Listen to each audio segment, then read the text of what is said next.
So today I want to talk about something that I've kind of been testing. I actually came across it earlier today in the morning. So obviously a lot of people know that when it comes to the slash team, you would usually run like Ichigo, well, at least like a premium team. You run Ichigo, you run Byakuya, and also Kiske. And this is like a very good synergy for the team. However, earlier, I think I got a dupe for one of the weapons for Yachiru, and I was kind of curious, and I started kind of reading her kit a little bit better. And for people who, for example, haven't gotten Kiske yet, I assumed that they're probably using Yachiru, but that was something kind of interesting that I came across. So to begin with, I want to talk about her weapon. So the fact that every time you get close to reaching to 25% or 75% of her ultimate energy, it looks like you do gain inspiration, which is basically just kind of like, AFK, she's on the sideline, you never really take her into the battlefield. You gain an extra 30% crit damage bonus with her just by her doing that. However, she will also give you, based, obviously this is kind of based on the copies that you have for her core stamp, you will also get a 26.25 crit rate bonus for 15 seconds. Because I started thinking about it, I'm like, when it comes to DPS for Ichigo or also Toshiro, they are very good for having your attack, crit rate, and crit damage. You know, the higher you have it, the more damage they're going to do. So I was doing some testing in the training ground, and honestly, I know that this is going to be kind of weird to say, but I kind of prefer a little bit using her in my slash team. And even sometimes with my, actually, no, not even. You don't have to use them with Toshiro because Momo will actually provide you with crit rate. So that's kind of good. But I really did enjoy that she's able to give me that constant, like, well, not constant, but pretty frequently crit rate and crit damage to my Ichigo. And when you think about it, she gives me extra crit rate, she gives me extra crit damage, and when you also have Kiske, he's also going to be giving you an attack and also crit damage to your team. So you're getting all this bonus crit rate and crit damage to the point where your DPS are going to be able to, hit those crit rates without any issue. That being said, it would also kind of help with a lot of people. I don't know how you guys are using your stamina, or if it's like, I know that when it comes to stamina, at least for personally myself, it's very kind of hard to manage around the things that I want to do. So for someone, I'll show you guys my Ichigo because I think I got a recent stamp. So the only good one I have is, I believe, this one, and I also got this one to level 30. So these are the ones that I have. If you're only someone that can only farm 4 right now, the 4 stars, I would strongly recommend that if you have any stamina, don't be using them. I think I already said that in one of my previous videos, but this can definitely, character like Yachiru can save you for the time being while you're farming to get the 5 stars, which are going to be a lot better.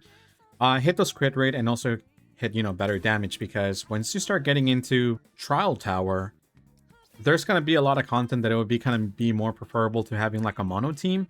So that's going to be helping you out a lot. But honestly, a lot of people have been using Ichigo for like most of them, or Toshiro, depending which unit you have. It's stronger.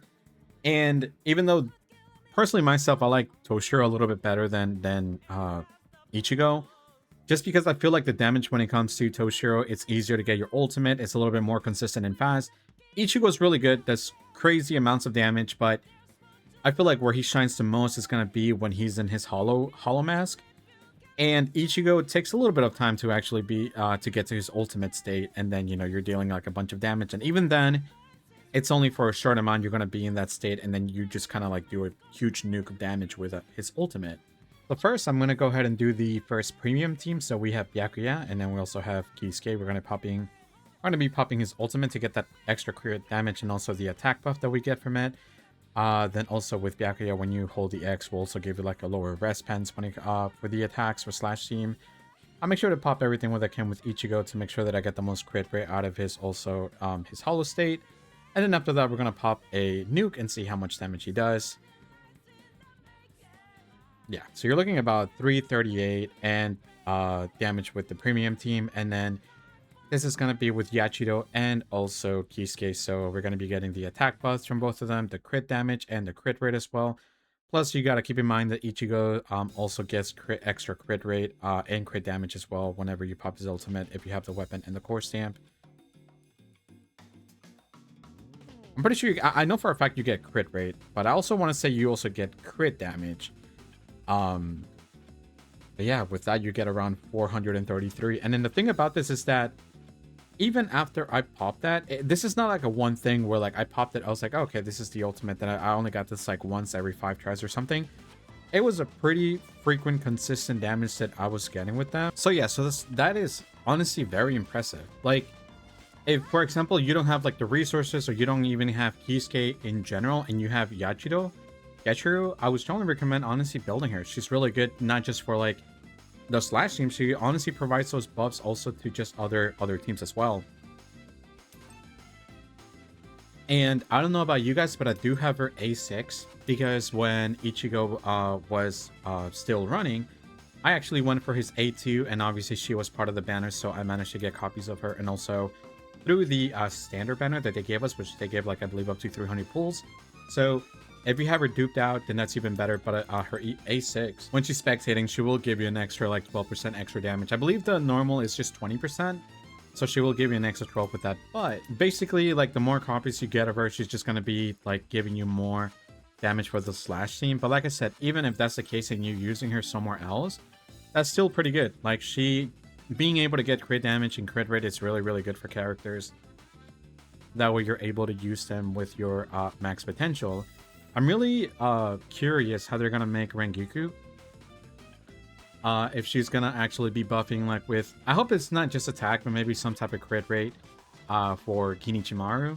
But then again, I don't know exactly what his playstyle's gonna be, or if he's gonna be some like, because so far what I'm realizing is that for the past 2 DPS characters we've gotten, they're all like just heavily based attack, crit rate, crit damage. It's just very, very simple. As much as I enjoy Toshiro and Ichigo, I don't want every DPS to just feel kind of the same, where you're just building them same thing, crit, attack, and that's it. Hopefully there's some type of DPSs who have their own niche thing to it, but like in a good way. Hopefully not like a where they become outclassed really fast. That's the only thing that I'm kind of hoping for. But yeah, this was just a short video. I just want to kind of to show you guys that if you have, you know, miss what the heck, if you have Yachiru and you haven't built her, and you also don't have Kiske, I would strongly recommend getting her. On top of that, you know, once Kimpachi comes out, that I wonder if she's also going to be able to assist the team even better. But that's going to be a little bit hard to say, because I feel like Kiske might be better for, obviously, will be better. I think he will be better, obviously, for that team, but you never know. I like personally myself getting extra free crit rate just by having someone in the field. It's never a bad thing, but again, it kind of just really depends on your build and also your stamps if you have them. Like, little side note, right? For my characters DPS, so keep in mind everything that I talk about is just basically how I build my characters and how I go about things. Someone else can do them completely different, and they might say, oh, you're doing them wrong, or, you know, I don't like the way you build your characters. That's fine. I would like to know if I'm doing something wrong. That way I can kind of like maybe mess around and see. But the way that I kind of do my characters is that, so we already established that this is always going to be an attack at the top. It's going to be defense, and also going to be HP. At the bottom, it's going to be something different for each of them. You know, there's like a, this can be something different than it's going to be in the middle of the mix, in a sense. Like, this can be crit damage. It can be, for example, attack, HP, all that kind of stuff. And this is going to be like ultimate damage. There it is, ultimate charge. So it can be kind of something different, but this right here is where it's a little bit interesting. I feel like if you're someone who's maybe not duping out characters, I would say maybe crit rate is the way to go to have this, because then you can just focus on substats to get the extra crit damage and crit rate, and I guess some attack that you might need. But if you're someone who tends to, for example, get like the character, the stamp, and the core stamp, I feel like crit damage is always the way to go. Just because so far from what I'm seeing is that weapons for characters tend to give you some type of percent of crit rate. And then that way you can just focus on this piece being a crit damage, and then focus like on the bottom ones. Hopefully you get lucky. Like, having element damage bonus, this is pretty bad in all honesty, but I don't mind it. I think it's, everything else is pretty good. Maybe in the future I'll get something very similar, but this will be something completely like better. Maybe like, I don't know, it sounds kind of dumb to say, but maybe ultimate. But it might just be a little bit better than this. Who knows? Like, time will tell. Like, the game is still freshly new. But Yeah, I will always focus on my characters to have the crit damage first, and then focus on crit rate afterwards because of their weapons. But like I said, if it's something you want to do completely different, then crit rate is always pretty good. Just make sure you're always getting the extra subsets at the bottom because that's going to be really helpful for your characters. But aside from that, it was just a very short video I wanted to talk about that I kind of noticed earlier when I was just messing around with the characters. Let me know if you guys actually still use her or use her in general, or you guys just like a big Kiske because I've been using my Kiske a little bit more with my spirit team with Toshiro because when it comes to Momo, she gives you crit rate whenever you pop her ultimate. I think it's based on her stamp. Yeah, so every time you pop her ult, you get a 2.5 stack for, based on your insight for 15 seconds. So she gives you crit rate, and I will be using Kiske to get the extra crit damage, and then I'll be using Yachiru for both crit rate and crit damage and attack and slash damage to the other team, which is what I've been kind of using. But yeah, and aside from that, hope you guys have a good one. Take care.